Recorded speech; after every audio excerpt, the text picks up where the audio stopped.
Picture में? ये ऐसे आया था पिक्चर में कि मैंने आपको बताया इकबाल नतीक का जो जर्नलिस्ट थे उनका मर्डर किया पठान गैंग ने। वो दाऊद के क्लोज थे। अब यहाँ से थोड़ा सा मतलब डीप जाएंगे तो बहुत लंबा शायद एपिसोड भी जा सकता है, तो मैं इसको थोड़ा ऐसे समझा दूंगा आपको ओवरव्यू में कि देखिए इकबाल नतीक वाला हुआ, इसके बाद में पठान गैंग वो इनकी राइवलरी चल रही थी दाऊद इब्राहिम गैंग की। तो उस समय साबिर गैंग हुआ करता था। अब साबिर इसका बड़ा भाई था दाऊद इब्राहिम का। तो उनको इन लोगों ने 81 में साबिर इब्राहिम का अस्कर को प्रभा देवी इलाके सिद्धि विनायक जो मंदिर है उसके जस्ट सामने पेट्रोल पंप है। हाँ। तो हिंदुस्तान पेट्रोलियम का पेट्रोल पंप था शायद उस समय को, वहाँ पे इनको मार दिया था। और वो भी बड़ी भयंकर बहुत बड़ी कॉन्स्पिरेसी थी यार वो, मतलब कि उसमें वो जहाँ पे जाते थे एक जगह रेड लाइट एरिया में, तो वहाँ से एक लड़की थी चित्रा नाम की, नंदा नाम की, उसको साथ में इनके खबर वगैरह दिलवाई और फिर बाद में मार दिया। उसमें मनिया सुरवे का नाम भी सामने आया कि वो भी इन्वॉल्व था पठान गैंग के साथ साबिर को मारने के लिए। अब यहाँ से साबिर को जैसे ही मारा तो साबिर की मौत के बाद ना ये दाऊद इब्राहिम का अस्कर का बताते हैं कि ये बहुत एक्सट्रीम वाइल्ड हो गया था। मतलब इसने कहा कि अब तो मैं नहीं छोड़ने वाला किसी को, जो मूवी में भी दिखाया गया है। मूवी में कुछ चीज़ें एग्जैक्ट दिखा दी जाती हैं कि हाँ ये चीज़ हुई। यहाँ से फिर इन लोगों ने क्या किया, पहले उसने करीम लाला के एक भाई थे रहीम पठान, उनको मारा। फिर ये इनकी गैंग राइवलरी शुरू हो गई, उनको मारा। उसके बाद उसने बाकी अपने गैंग को ख़त्म करना शुरू किया। और उसके बाद में फिर जाके फाइनली ये जो आगे बात आती है कि आपने अभी जिसका जिक्र किया था, हाँ दुबई जाना। समद खान आखिरी बचा था। करीम लाला उस उम्र के पड़ाव पे आ गए थे कि उन्होंने कहा कि यार उनके दो सिर्फ लीगल बिजनेस थे ऐसा बताया जाता है, एक अल करीम होटल और एक अल करीम ट्रैवल्स था, न्यू इंडिया ट्रैवल्स और अल करीम होटल, इनके दो बिज़नेस एक्चुअल लीगल होते थे। बाकी सारा इलीगल, जुए के अड्डे, शराब का और प्रॉपर्टी वो फाइनेंसिंग वगैरह का जो काम था, फिल्म फाइनेंसिंग, ये सब चलता था। उन्होंने उम्र के उस पड़ाव पे आके समद खान पठान को अपना सारा काम दे दिया था। वो बताते हैं थोड़ा अय्याश किस्म का आदमी था उसमें। समद खान पठान को भी दाऊद इब्राहिम ने एलिमिनेट कराया। मतलब उसका ये था कि इन्होंने मेरे बड़े भाई को मारा, मैं इनका पूरा पठान गैंग को 1-2 लोगों का 50-60 लोगों का गैंग नहीं था, मतलब अच्छा खासा बहुत लोग थे यार उसमें। कुछ इनके पास भी आ गए, कुछ डी कंपनी को भी बाद में, जो छोटे जो गुर्गे होते हैं उन लोगों ने डी कंपनी भी ज्वाइन की बाद में, इनकी जो आगे जाके बनी है। दाऊद गैंग था उस समय, तो डी कंपनी कहाँ ही थी, तो उनको ज्वाइन किया। लेकिन बड़े बड़े जितने खिलाड़ी थे ना इनके, इन लोगों को इसने ख़त्म किया था। और उसके बाद में जाके ये आपका जो दुबई जाने का हुआ, तो ये समद खान की मौत के बाद में 86 की शायद ये बात है, 86 की बात है। तब मुंबई पुलिस पहली बार मतलब प्रॉपरली जो दाऊद के पीछे लगी थी वो उस टाइम लगी थी, जब इसको लगा, एक्चुअल में लगा कि भाई अब तो मेरा ही नंबर बचा है, मतलब अब तो कौन ही बचा है, सबको मैंने ख़त्म कर दिया। उस टाइम पे एक्चुअल में सबको ख़त्म कर चुका था यार। मतलब माया डोलस, एक शूट आउट एट लोखंड वाला मूवी बनी है विवेक ओबरॉय। हाँ, तो विवेक ओबरॉय ने उसमें माया डोलस का कैरेक्टर किया है और तुषार कपूर ने ना दिलीप बुआ का किया है। तो ये दोनों को डी कंपनी में इसने लिया दाऊद इब्राहिम ने। और प्लस उस टाइम पे क्या किया गया था कि जो राइवल जो दोनों गैंग थे, अशोक जोशी गैंग, अरुण गवली गैंग और एक रमा नायक का गैंग होता था। तो दिलीप बुआ से तो रमा नायक का बॉडीगार्ड होता था दिलीप बुआ, उसी से बॉडीगार्ड से ही उसको मरवा दिया था।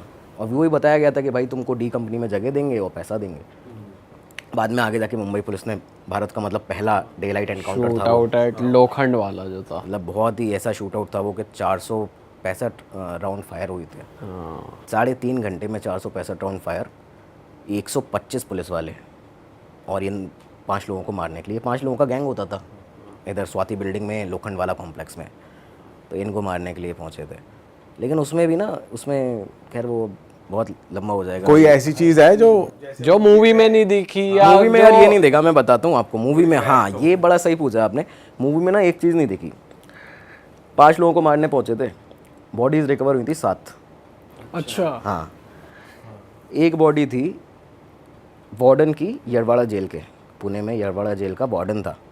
वो क्या करता था, वो यहाँ पे आया क्यों था कि इन लोगों के पास में उसी दिन आया था, और वो इन लोगों के पास में आया कि भाई इनके जो गुर्गे वहाँ पे जेल में बंद है उनको क्या क्या चीज़ें पहुँचानी है, किसकी क्या खबर देनी है, वहाँ से क्या खबर आई हुई है। एक इनको ये बताने आया था, कम्युनिकेशन। और दूसरा एक बंदा था अनिल खूबचंदानी नाम का, वो था रियल इस्टेट, क्योंकि ये माया डोलस गैंग जो था वो पूरा रियल इस्टेट, जितने ओनर्स थे बड़े बड़े हफ्ता वसूली, कौन कहाँ नई बिल्डिंग बना रहा है, क्या बना रहा है, तो इसकी खबर देने के लिए वो दूसरा बंदा आया था। वो पूरा रियल इस्टेट की खबर देता था मार्केट की कि भाई उसने ना इतने फ्लैट बना दिए, आपको नहीं बताया, उसने इतना कमाया है, आपको नहीं बताया। वो इसलिए आए थे। वो 2 सिविलियन थे, एक तरह से सिविलियन बोला ही जा सकता, वैसे ही बोला जा सकता है उनको, गैंगस्टर्स प्रॉपरली नहीं थे। चार्जेस उन पे ऐसे कुछ नहीं थे, लेकिन ये वो दोनों भी ग्राउंड फ्लोर पे उनको एनकाउंटर में मारा था। ये मूवी में नहीं मूवी में है नहीं मूवी में कहाँ है यार, मूवी में वो दिखाया है, मूवी में क्या दिखाया है कि एक इन्होंने किसी को, एक बिजनेसमैन है उनको कर रहे थे, एक्सटॉर्शन कर रहे थे, उनके लड़के को उठा के ले आए, और कोई लड़का वड़का नहीं था यार, वो तो ये दोनों लोग थे। सही बात है। और तो ये लोग भी डी कंपनी में थे, दाऊद के लिए काम करते थे ये दोनों। हाँ, डी कंपनी में माया डोलस का तो आना ही ऐसे हुआ था ना। माया डोलस पहले काम कर रहा था आपका मेरा मानना है अरुण गवली गैंग के साथ में, गवली गैंग के साथ काम करता था उस समय पे, और गवली गैंग का उस समय एक राइवल गैंग था अमर नायक गैंग। नायक गैंग को इसने बुरी तरह परेशान करके रखा था, मतलब ये था खुकार था, मतलब इसके बारे में कहते हैं माया डोलस के एक्सट्रीम फ्लैम्बॉयंट, मतलब उसको वो नहीं होता आजकल जो आपने देखा होगा काफ़ी, अब तो सोशल मीडिया पे हवाई फायरिंग कर दी, कहीं कुछ कर दिया, किसी को उठा के कहीं ले गए, मारा पीटी कर दी, इस तरह का आदमी था, बहुत गालीबाज, मतलब गंदा ज़ुबान का आदमी था माया डोलस। तो वो सब चीज़ें वो करता था, लेकिन अरुण गवली गैंग में पहले काम करता था, लेकिन जब अरुण गवली और अमर नायक का दोनों का हो गया, सुलह हो गई, तो अमर नायक को इतना परेशान कर चुका था, उसने कहा अरुण गवली से कि भाई ये तुम्हारा जो बंदा है ये बस मुझे दे दो, मतलब दे दो का मतलब कि मेरे हाल हवाले के कर दो। मतलब मैं मार दूंगा इसको, इसने बहुत परेशान किया है। जब इसको खबर लगी तब जाके डी कंपनी भागा है, क्योंकि पहले से नाम उसका अच्छा खासा था, लोग जानते थे उसको इसमें पूरे क्राइम जगत में, वो डी कंपनी ने ले लिया। और दूसरा बंदा वो जो दिलीप बुआ, तो उसने तो खैर डी कंपनी ने ऑफ़र ही दिया था, मैंने आपको बताया कि उसने अपने बॉस को रमा नायक जो थे उनको मारा, डी कंपनी जो तुषार कपूर ने प्ले किया। हाँ हाँ हाँ, इनफैक्ट वो जो रोल है हीरो यहाँ पे विवेक ओबरॉय को बना दिया, इसमें माया डोलस को बड़ा कैरेक्टर दिखाया है मूवी के अंदर।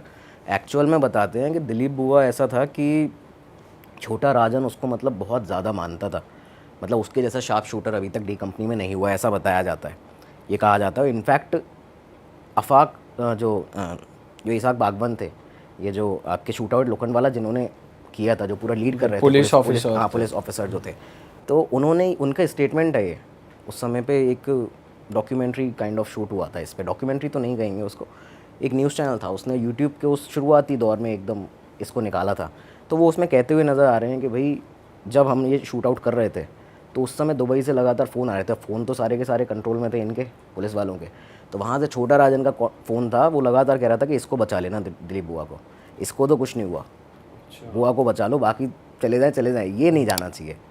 तो वो चीज़ थी, तो वो इतना खतरनाक गैंगस्टर था, मतलब उसका तो एक किस्सा आता है कि घाटकोपर में बस स्टॉप पे उसने, मतलब वो साइको काइंड ऑफ उसको कह सकते हो आप, साइको, क्योंकि वो दो लड़कियां खड़ी होकर हंस रही थी उस पर, उसने पॉइंट ब्लैंक रेंज से शूट कर दिया उन दोनों को, उसको लगा कि मतलब वो आपस में हंस रही थी, उसको लगा ये मुझ पे हंस रही हैं और शूट मार दिया।